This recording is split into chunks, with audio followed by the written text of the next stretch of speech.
This talk's called InfoSec Strip Keys.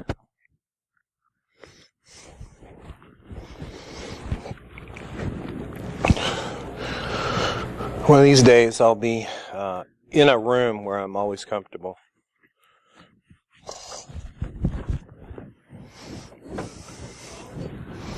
How much wandering around can I do? None. Okay, great. You just wandering around, you just may not be on camera. That's fine. I mean, it's okay. The issue my issue I really has is my knees hurt if I stand for long periods of time because I got bad knees.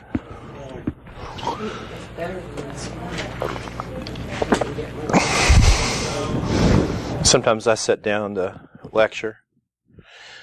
But we'll stand up for this. Are you ready? You've been recording for like 10 minutes now, haven't you? Groovy. That's wonderful. So, did I say anything to piss anyone off yet? Not yet. So, this talk's called Making Our Profession More Professional, which, people say, so this talks about wearing suits and bow ties. It's not about that. It's about how we're changing as a community and how what we did or have done maybe as a hobby is now becoming a profession which is in very high demand. That's me. I teach at Marshall. Everything I say today does not represent the views of Marshall University. Teach digital forensics and information assurance at Marshall, which is a newer degree program. I like to call it Defense Against the Dark Arts. Although I don't really as good looking as Snape, and I haven't killed Dumbledore. I wrote a couple books. I wrote a book called Building Information Security Awareness Program, which is about doing the basic things to protect your organization against phishing and other social engineering for no money.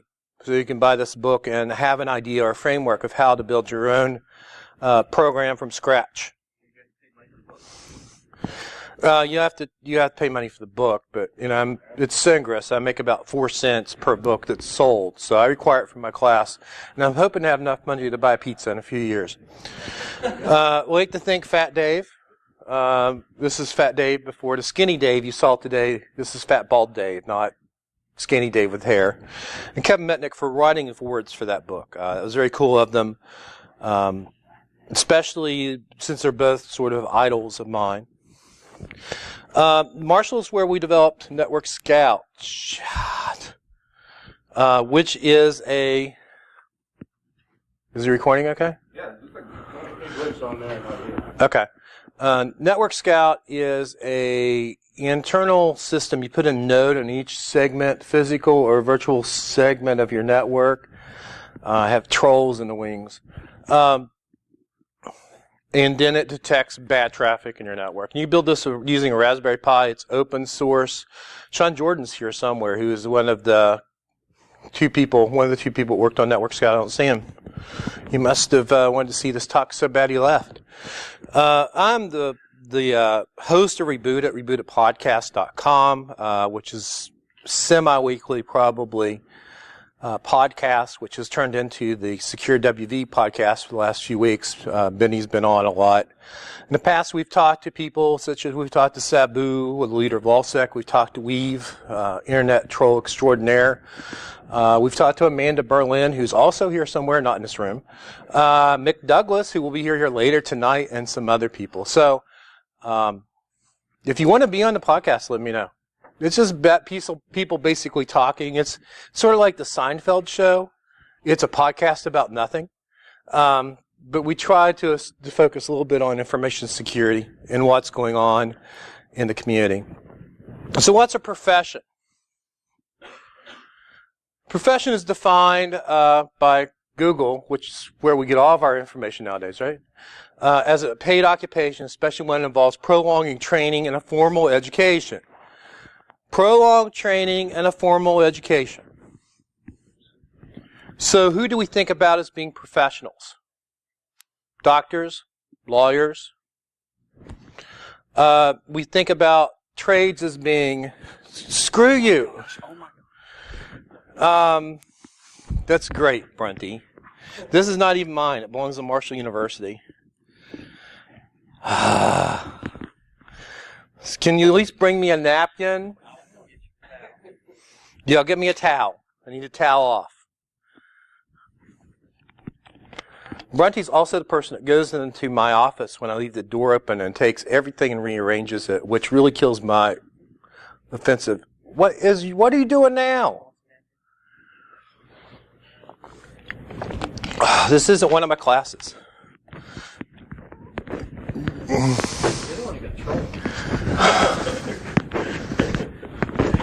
Now this has turned into a talk about nothing. So profession, the two things here I want to talk about is prolonged training and formal education. So generally, we think of people as being doctors and lawyers, accountants, right? All those require a college degree, or they require even beyond a college degree. And of course we have trades. We have people who learn how to do vocational things. And training versus education. Education involves building a well-rounded person. So you don't just study the things that you're going to do with your life. It's not a vocational training. You're going to study how to write, how to think, how to critically think. And that's what you do with the education. And training is about, if you want to be if you want to be a welder, you can go take an apprenticeship, or if you want to be an electrician, and I'm not trying to put people who do that sort of thing down. In fact, they may make more money than us if you've seen what they pay college professors. But to be a profession, it takes a body of knowledge and prolonged training over a period of time. So training involves specialized courses, can be rote memorization and textbook. Training is considered to be prescriptive. It's not education. We are a young industry, about 30 years of information security. The internet was invented by Al Gore in 1995. Of course, it wasn't invented by Al Gore, but we only got the internet as mere mortals. We had an internet was invented by ARPA, basically so that we have a network that would withstand an attack of some source. At the time, we were worried about nuclear weapons. But now, after they gave it to the institutions, we gave it to universities, and for universities it became a commercial space. So now we know the internet as we know it. Twitter, Facebook, Web 2.0, you can now put content. You've become the product that social media sells. So we're a young industry. We're just scaling up. First DEF CON was in 1993. The first ShmooCon was in 2005. The first DerbyCon was 2011.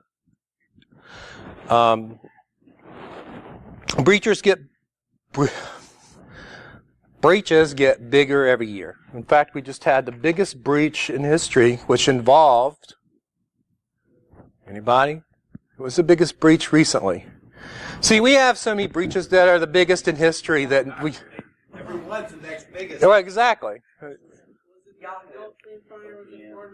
Yeah, 400 million adult friend finder, which is very recent. Ashley Madison was huge a few years ago. So breaches are getting bigger and bigger. So basically, we suck. We suck as a profession. Has anyone played attribution bingo? I also have attribution dice, which allows you to roll dice to figure out, is it Russia, is it China? I'm not trying to make fun of people who do attribution for a living, but there are some people, maybe vendors, who has this sort of rush to attribution, and I think there's a lot of bad advice out there. And in our current environment, attribution can affect things such as foreign policy. Do you really want to accuse a foreign government of hacking you if you don't really know? In digital forensics and information assurance, digital forensics and incident response takes time. So education is a lifelong process, so we don't just get degrees. I'm sorry, Taylor, are we interrupting your walk? No, you had some Diet Coke back there. You notice it moved. So education is a lifelong process. We don't just get a degree. We don't just get an information assurance certificate, for example. We have to have continuing education, right? Everyone has to have continuing education, because whenever you get a degree or you get specifically to qualify to do something, if you're a doctor or a lawyer, you have to have continuing education every year. Even your hairdresser has to have continuing education. Even your hairdresser has to have specialized instruction to do things such as shapes, right? You just can't take the nail tech class and then show up with a straight blade razor and start shaving people. There's some health and safety issues. So even your hairdresser has to have continuing education every time. So in the 19th century, the way you became a lawyer, like Abraham Lincoln, was you sat by candlelight or by the fireplace and you read law books. And then you followed another lawyer around until you figured out what you were doing. The apprenticeship thing, right? And now, the days to become a lawyer, you have to go to law school, and you have to have a certain number of continuing education credits in order to remain qualified to practice law. Same thing with doctors. So there are 3 basic ways to become an information security professional. Today we can use self-learning. How many people are self-taught? I'm self-taught. I got certifications later. We have training such as Black Hat, offensive security. I'm an OSCP. I love offensive security. It's very, very practical training. It's not theoretical. It's very applied. The one that's missing from this slide is SANS Institute. So there's 3 different ways of becoming an information security professional. The third, of course, is college. So you go for a 4-year degree or a 2-year degree. A 4-year degree is better because you're going to be more well-rounded. You're going to have to take classes in how to write, how to think critically, information literacy, which is huge right now, right?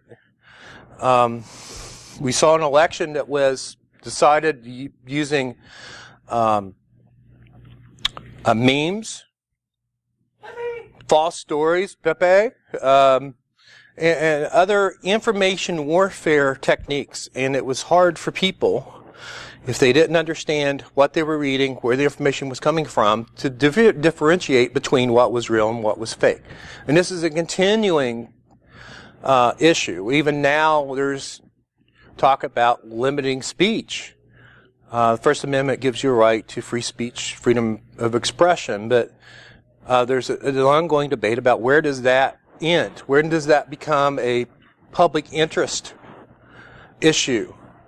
Where you're talking about things like hate speech. There are people in the hacker community who believes that information should always be free, and also free speech at all costs, including weave. I mean, that's, he's an internet troll. He believes that he has a right to be an internet troll.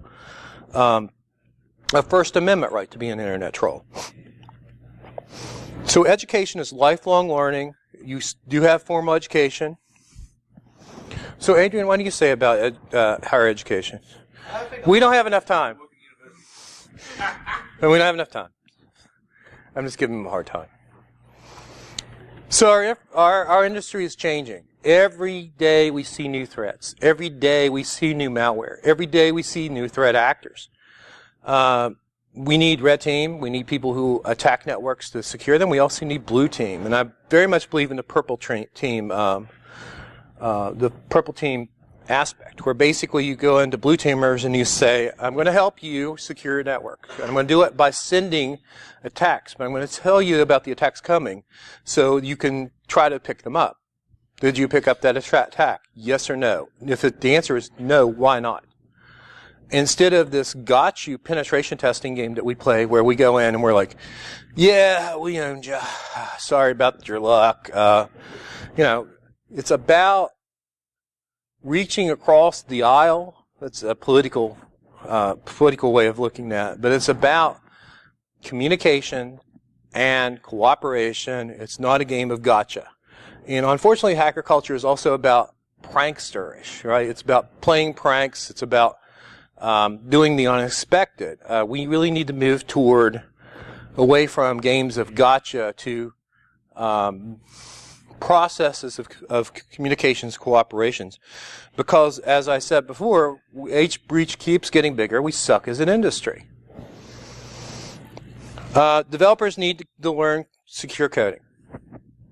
We don't teach secure coding in universities. I don't teach coding. I teach in digital forensics and information assurance. I teach a little Python. But if you go upstairs to computer science curriculum or talk to their faculty or students, they're not teaching secure coding.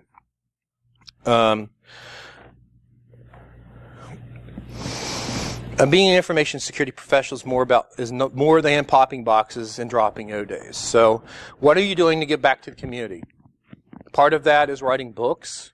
Part of that is speaking at conferences. Part of that is going to your local InfoGuard meeting.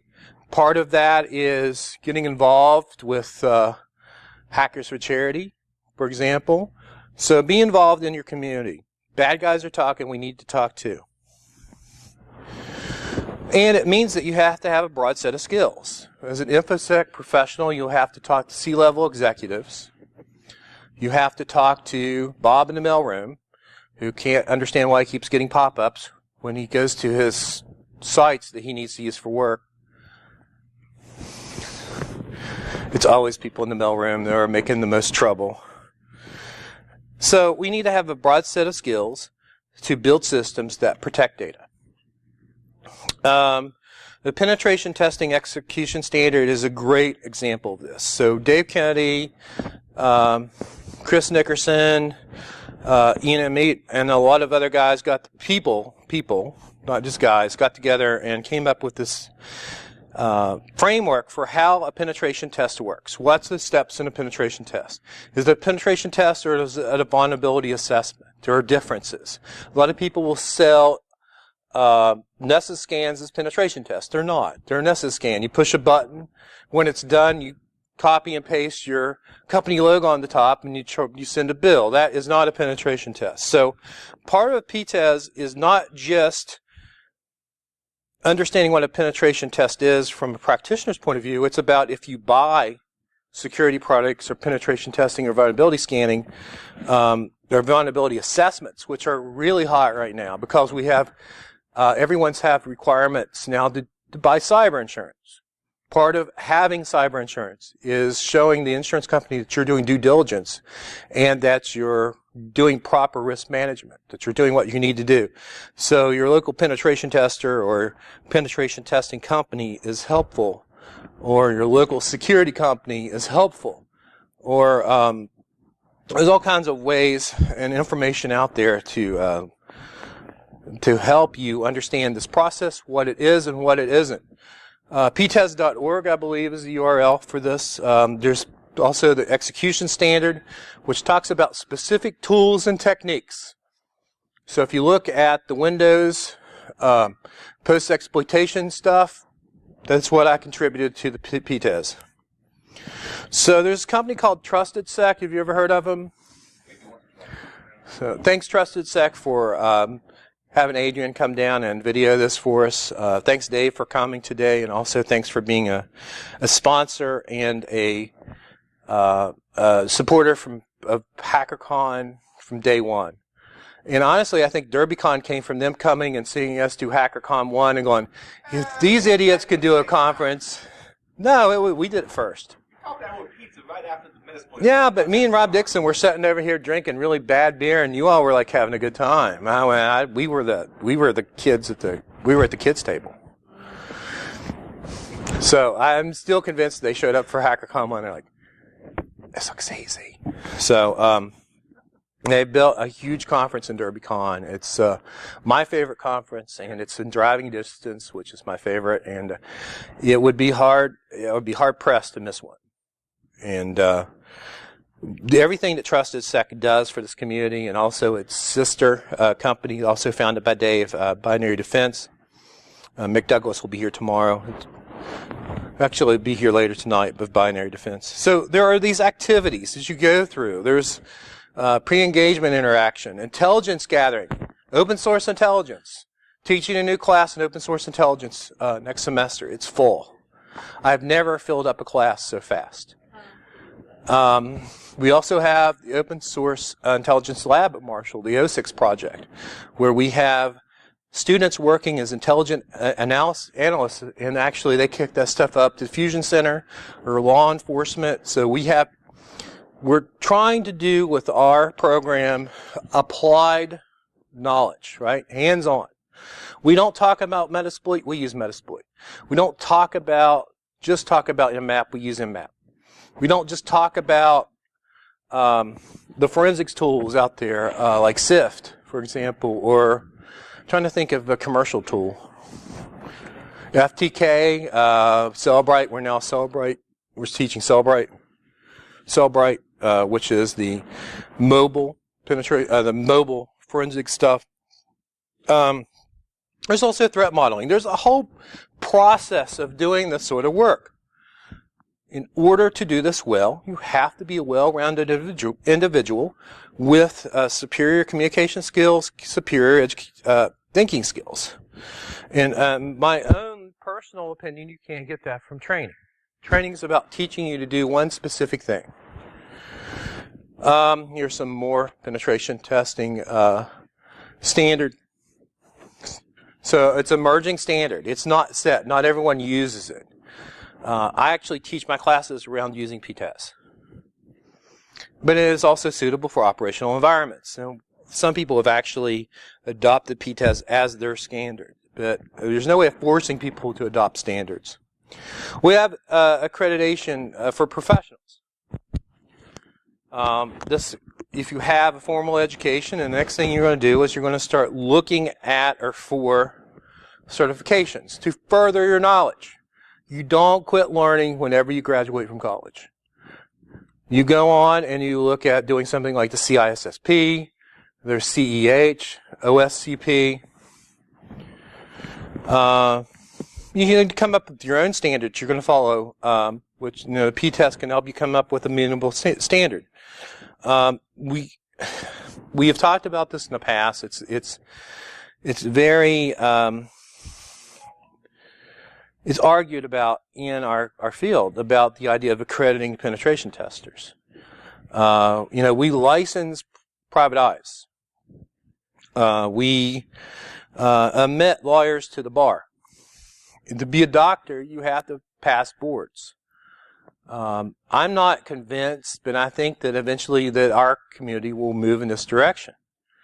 Kevin Johnson of Secure Ideas has some similar thoughts, and I'm not trying to steal off Kevin's ideas about accrediting professionals, but I think it's going to be coming. It might not be next year, it might be 5 years from now, it might not be until 20 or 30 years from now. But eventually, to be a profession, you're going to have to be accredited. I'm surprised that no one here has stopped me. But I've given this talk twice. And every time it turns into an argument. I've ever actually gotten through the entire slides. So thank you for being a good audience. So step one is education, or a theoretical overview, or a theoretical experience with the subject at hand. Step two is training, which is hands-on or applied knowledge of the subject at hand. So step three is formal education. And step four is lifelong learning. So step one and step two lead to your degree. So that's step three, your formal education. You finish your formal education. And then you go on to lifelong learning. So lifelong learning could be reading books, watching YouTube videos, coming to conferences like this. All those could be part of your lifelong learning. InfoSec is a blended approach. It's a combination, I think, at this point in time of both education and training. I think that InfoSec education is getting better, but most of them are theoretical models. So you might go to one school where you talk about, how it looks at a 10,000 foot overview. I think we're getting better at getting down closer to the actual people, or either the forensics examiner in the field and the tools that they use on a daily basis, or penetration testing tools, which has become a lot more hands-on, a lot less theoretical. I think that InfoSec education needs to be broad, and I'm sorry to, I'm not really trying to bash the computer science side of the house, but there's a lot of math and physics. There's not a lot of writing and talking to people. I think that we need a combination of both those things. We need to figure out in the Venn diagram where those two disciplines intersect and how we can work better together. How maybe we can help the people who write code write better code. Maybe they can help us move away from our fear of math. And I'm not a math person at all. We require applied calculus. You go into computer science a program, you're going to have a minor in math by the time you finished. That's how much math you have to take. We have a culture of suits versus hoodies. We have a culture of people who wear black t-shirts that think they know everything.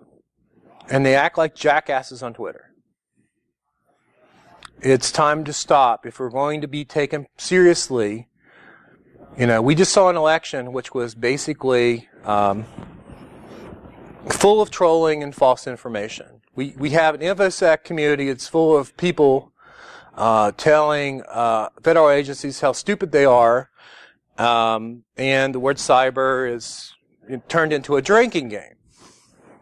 We need to come together. We need to find some common ground so that the people who are the suits and the people who are the hoodies can figure out, once again, where can we compromise. When we talk about things like, backdoor encryption, how do we have a civil conversation which isn't like, you're a bunch of, somebody on Twitter, you're a bunch of dumbasses, this is stupid.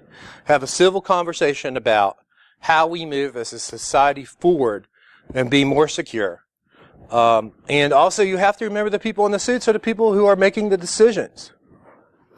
The people in the suits are the people who will come arrest you when you run afoul of the law. The people in the suits are the people who will prosecute you if you run afoul of the law. How can we help them do their jobs better instead of being a bunch of jackasses? And I think there's a lot of jackassery that goes around in information security. The fact that I've never finished this talk is an example of the bad behavior in this community. The word cyber has a place, but we can't cyber every word. There is a move afoot that started, I believe, at NIST. Josh is not in here. He actually serves on some NIST and ISO committees. They want to start calling digital forensics cyber forensics. That's a bad idea. Cyber ninja does not exist. You go around calling yourself a cyber ninja. I don't know what your problem is, but stop. And we can't cyber every word. But I also would say the other flip side of the coin is you can say cyber every once in a while and not giggle. As a community, we need to be able to say the word every once in a while and not giggle. Just because we're children of the 90s and it meant something totally different. It's a word that's used, age, sex, location, right? We need, as a community, to realize that there are other people in the world that use that language whenever they talk about these things. And in order for us to communicate better, we have to come to a middle ground. We have to come to a common ground.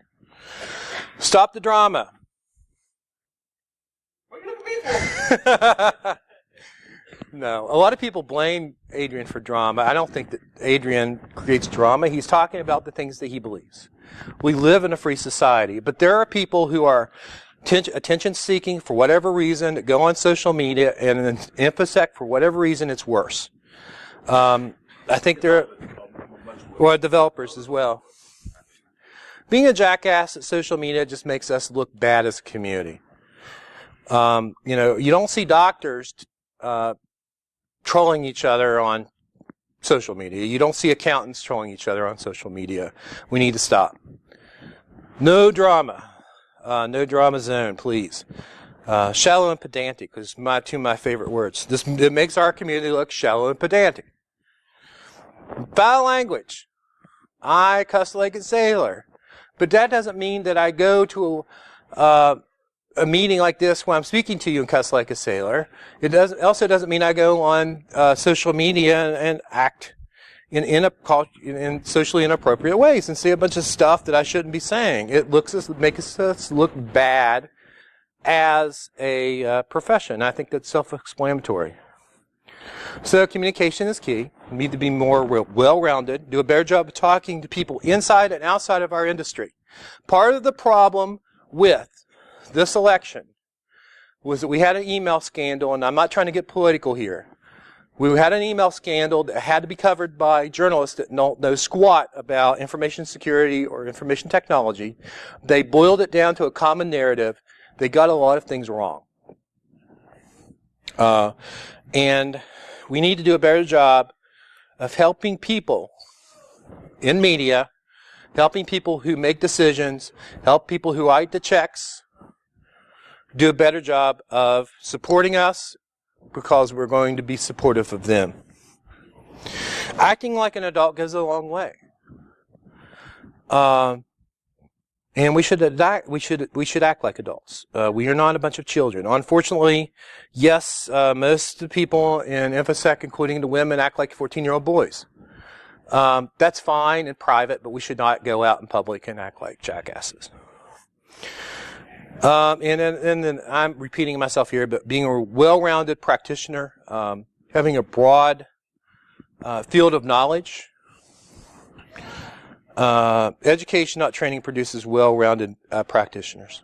Mr. Epstein, am I keeping you awake?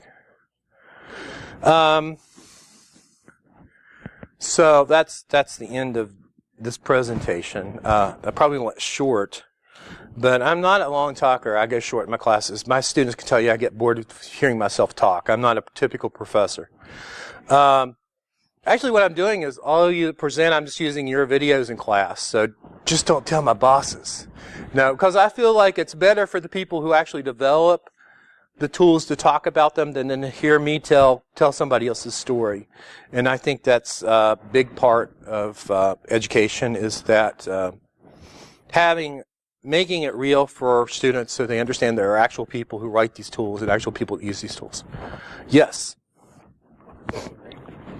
Huh? Probably nothing. I think it's just. No, it's figured out. Who brought their table with them?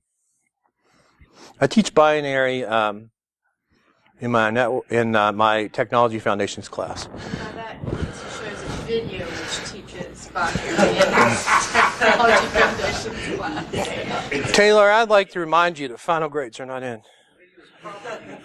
Made by someone in this room. It was made before I came here, so you'd have to talk to Salmons. It says 00100. Suddenly I'm doing clutch. But I have no idea. I don't think it says anything. I think it was basically done as a design. But if you want to go ahead and try to break that into bytes, into nibbles, and use your ASCII table after doing some math, you're more than... That's what we call not critical thinking, Mr. Epstein. That's what we call laziness. Thank God. We had to make sure... We wanted Ethan to go to Derby with us so he could meet his idol, Raphael Mudge, the creator of Armitage and Cobalt Strike, but Ethan couldn't make it, so we made sure that I got a picture of Rafi giving a big shout out to Ethan. Yeah, well, he's a busy dude. So is there any questions? Yes, ma'am. What do you think the benefits of getting a doctorate would be in this field? Unless you want to teach, I wouldn't do it. Yeah. So are you going to get a doctorate? In this field? May be required before it's all over to get a doctorate. Interesting. Are you done mocking me? Does anyone else have any questions that are legitimate and not troll questions? No. Maybe we troll you some. No. Anybody else? Those new pants? Yeah, these are new pants. Thank you. Yes, sir. Now, you mentioned all the trolling and nonsense that went on during the election. And the email scandal in particular, I have a great memory of that. That just throughout. How do you convince people, like you said, to be taken seriously? How do you expect to be taken seriously by people who have the intelligence level of... Oh, I understand where you're coming. You got, 1 million people still believe the earth is flat. Dude, there's a lot of people who think the Earth's flat. That is true. There's a lot of people who believe a lot of things, unfortunately, because of the internet. You read it on the internet, it must be true. The only way of fixing this is doing information literacy. I don't know how you force that. We have noticed that in the time recently, after the election, for years, the subscription rate to the New York Times and major mainstream news outlets has slid. It's starting to go up. And I think what we saw in this election is a tipping point. They're like, oh my gosh, what have we done to the country? And if you're a Trump supporter, I'm sorry, but basically they're like, we didn't expect this result. According to the polls, this was an unexpected result. Do we really have a problem with fake news? And that's what's the drum that's being beaten now.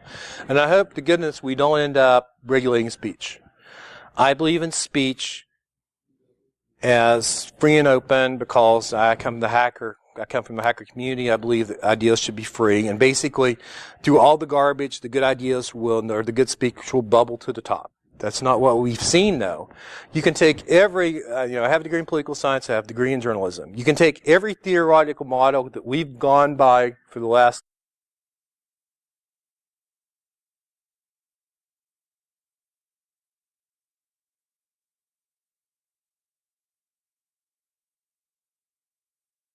$30 years, 50 years, and it all went right out the window. Our understanding of statistics apparently and polling apparently sucks. Our understanding of how elections work, apparently we have new rules about how elections work. Our understanding and theories about communications, and it's just everything. Everything's been turned on its head. The only thing that stands is the idea in political parties that you have one party that's always the rising sun while the other one is setting. So as Republicans take control of the presidency, usually this next cycle the Democrats will take control of the presidency, and the next cycle will be the Republicans. That seems to have come out correctly in this election. But I'm fascinated by the fact that hacktivists who a few short years ago were helping people in Tunisia and Egypt and Arab Spring overthrow their government using trolling techniques. Now that's been adopted by the alt-right. Now they're using memes and trolling in order to affect an election. So there's two sides of every coin. So I went to a meeting last night at Marshall about having more civil discourse. And one of the things we talked about was how awful social media was. And I'm like, I know social media is awful, but if it's so awful, why did it help an election? Why did it help people in an oppressive country overthrow their government? There's two sides to every coin. So that's true with most things in life. I don't know that you can blame social media for the election or if you're disappointed in the election results. It's just from the point of view of looking at it from the outside and somebody who's been around the internet for a very long period of time, around social media to the point where it's basically jacked into my brain. There's a lot of things we've never seen before. And it's going to take some time to work out exactly what happened.